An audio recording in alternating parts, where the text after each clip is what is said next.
Everybody, welcome to another session where we're going to still be talking about storage in AWS. We spoke about there's one clip out on block storage. I thought the next one that we should be doing is file storage and look at the differences and what that means in your AWS environment. So without further ado, let's make this short and sweet and talk about the Elastic File System. Now, there are different file systems. We spoke about Elastic Block Store, where it is an attachment to an EC2 instance in the same availability zone. So technically what we could do is I could have a Elastic Block Store, and that Elastic Block Store could be attached to an EC2 instance, and we can make that attachment like that. We can call it an Elastic EBS volume, and that will work for us. Here's my Elastic Block Store. That is direct attached, and it has to be in the same availability zone.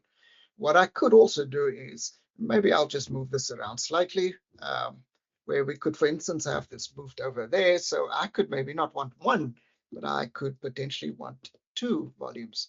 And if I have two volumes, maybe of different sizes, I can connect up those two volumes to one EC2 instance. There's also the occasion where we maybe want to have one Elastic Block Store connecting up to two EC2 instances. The issue with that, though, still is that it needs to be in the same availability zone. So if I'm looking at availability zone 3 at the bottom, I've got 3 EC2 instances. So what we could do is we could have an Elastic Block Store, and we could go and set that up and say, right, let's go have one Elastic Block Store and have 3 EC2 instances attached to that. Maybe one like that, one like that, and one like that. And this one will have a slightly different name.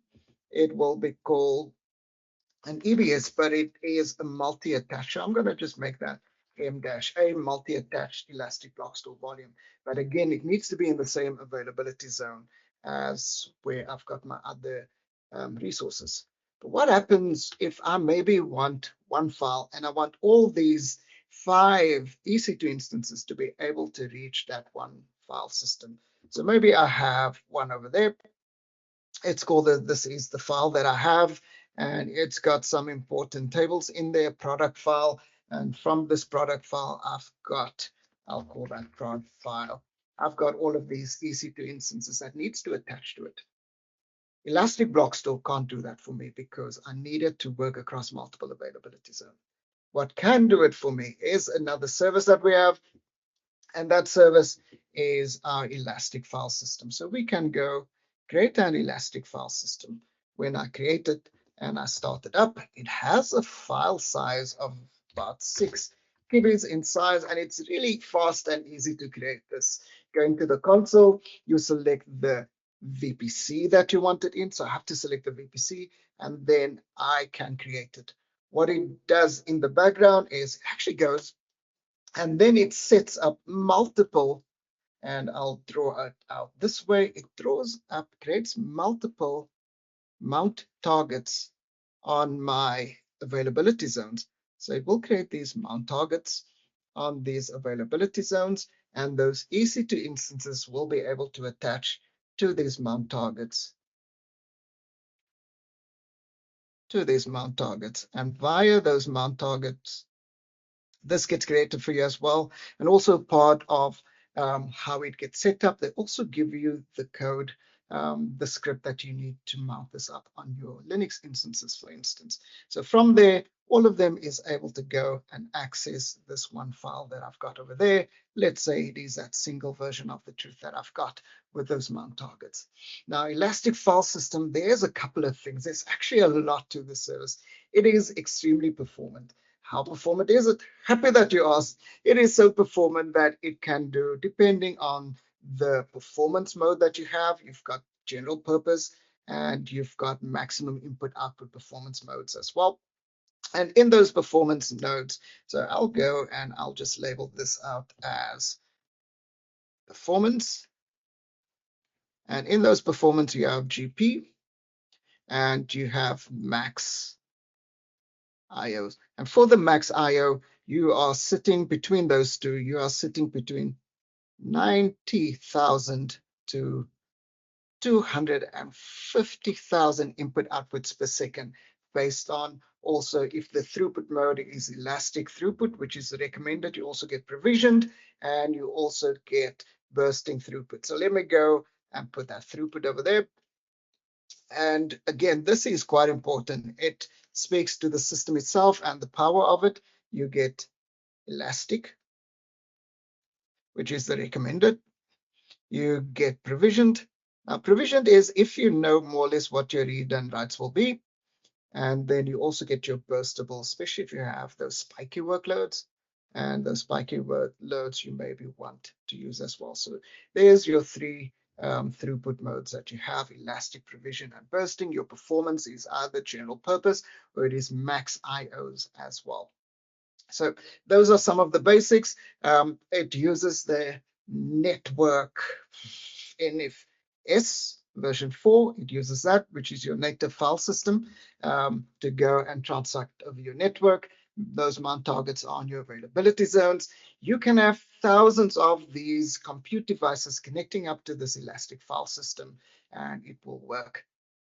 Flavors are you get for Windows. So let me go and say the versions of this is if you're having a Linux, you will use EFS. And if you're using other versions, this could be Windows. There are FSX that you can use, and they come in flavors of Windows. They come also with some others as well. A Lustre, you have FSX for Lustre. You have Net on Tap. You have also OpenZF as well. And these are the various types of Elastic file systems that you can use depending on that operating system that you have going for it.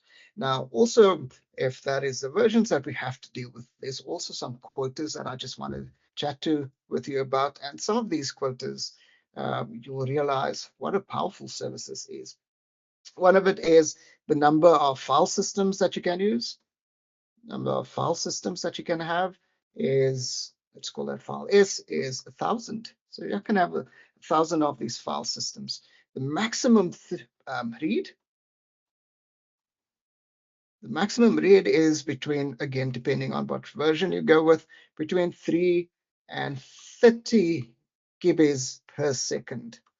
The maximum write that you can have with it is between 1 and 5 gigabits as well per second, depending on what you want to go for. The number of connections per file system that you have, the number of connections that you can have with this, it is a staggering 25,000 of those as well. Mount targets, these mount targets 1, 2, 3 that we have in these 3 availability zones. There's mount targets that you have. They are 1,400 that you can have as well. So you can have this big, massive infrastructure. And on this file that I have, this prod file, the maximum size for a file is 47.9 terabytes. Right? So it is a performant environment that you can have.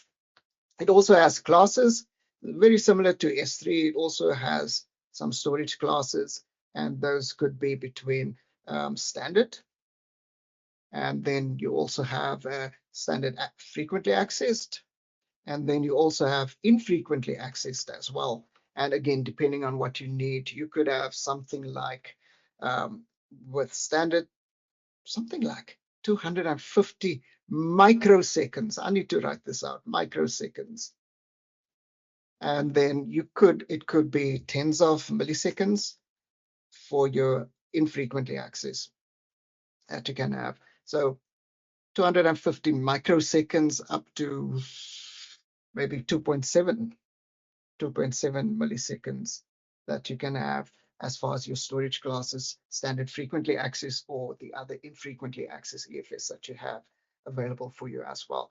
This speaks to Elastic File System. There's quite a bit of content in here that I think it is really important to know and to understand. And again, this could be helpful for you in your exams because they'll definitely check on things like how many concurrent connections. Some of those quotas are important. The different throughput types that you have as well, the performance that it has, and the fact that it has a standard frequently access and a Elastic File System infrequently access as well. So those are some of the basics that I think you'll need to know. And again, I'll see you in the next one. Cheers, everybody.